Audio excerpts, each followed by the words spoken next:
In this video, I'll be showing you how to set up a business, open a business bank account, and start generating revenue with your music using 5 different income sources.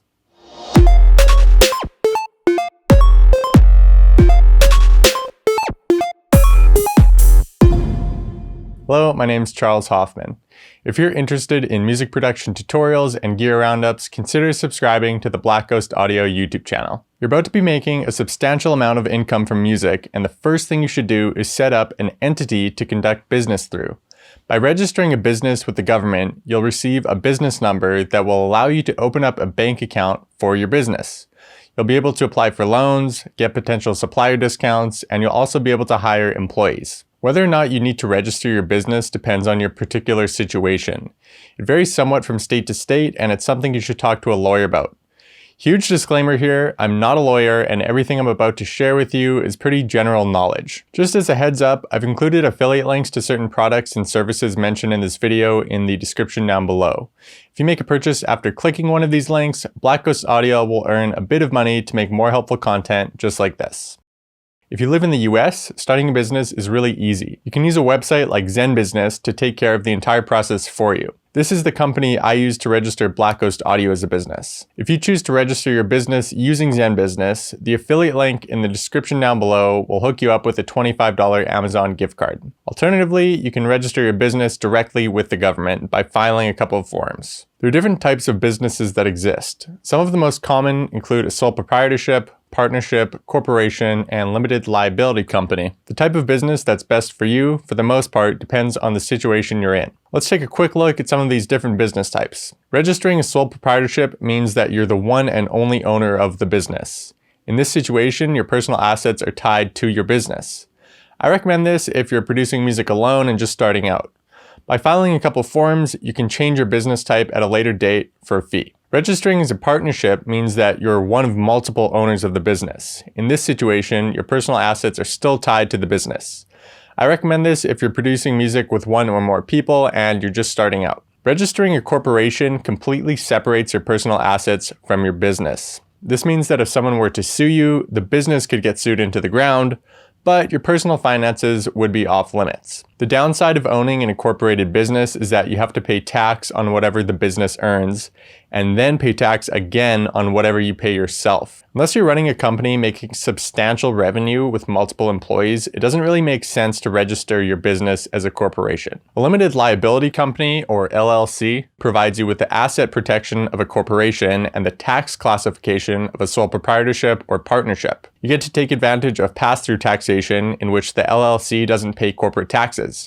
Instead, you pay personal income tax on the profits of the business and file a personal tax return. The reason you may choose to go with a sole proprietorship or partnership instead of an LLC is that registering an LLC is typically more expensive.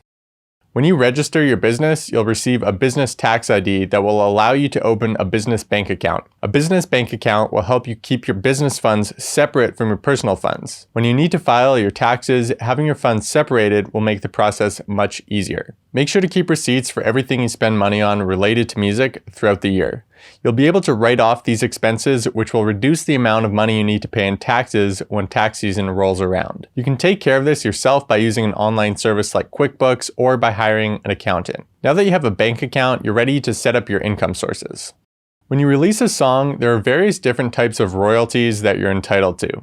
This includes streaming royalties, performance royalties, mechanical royalties, digital performance royalties, and sync fees. To collect most of this income, all you have to do is register your music with the right website.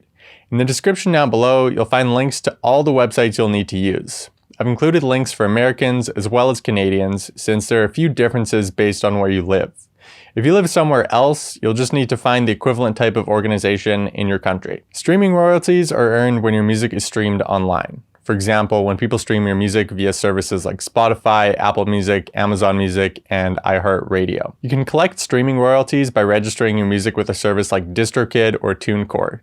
If you release multiple singles throughout the year, it will be cheaper for you to upload your songs to streaming services using DistroKid. However, it's still worth comparing these two services a bit more in depth because each one provides some different perks. Performance royalties are earned when your music is performed publicly. For example, when your song is played, recorded or live, via the radio, television, or internet.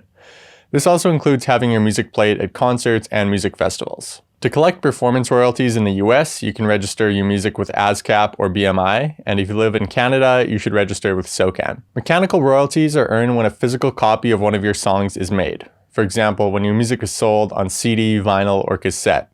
To collect mechanical royalties in the US, register with the Harry Fox Agency, and if you live in Canada, register with CMRRA. Digital performance royalties are earned when your music is played on non-interactive transmissions. For example, when one of your songs is played on satellite radio, internet radio, or cable TV music channels.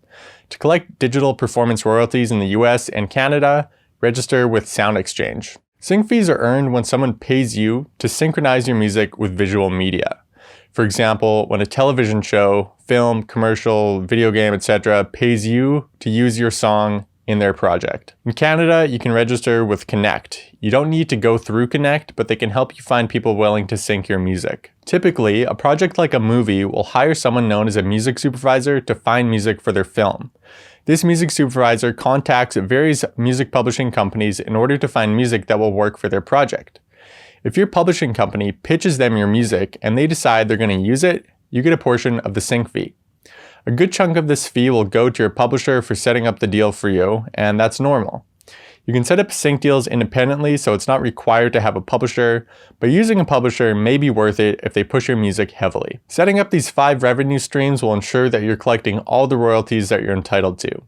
Each time you release a new song, make sure you register with these companies. If you like this video, make sure to follow Black Ghost Audio on Facebook, Twitter, and Instagram at Black Ghost Audio. In the comment section down below, you'll find a link to enter our giveaways. We give away tons of music production software and hardware, so it's definitely something you should check out. Thanks for watching, and I'll see you next time.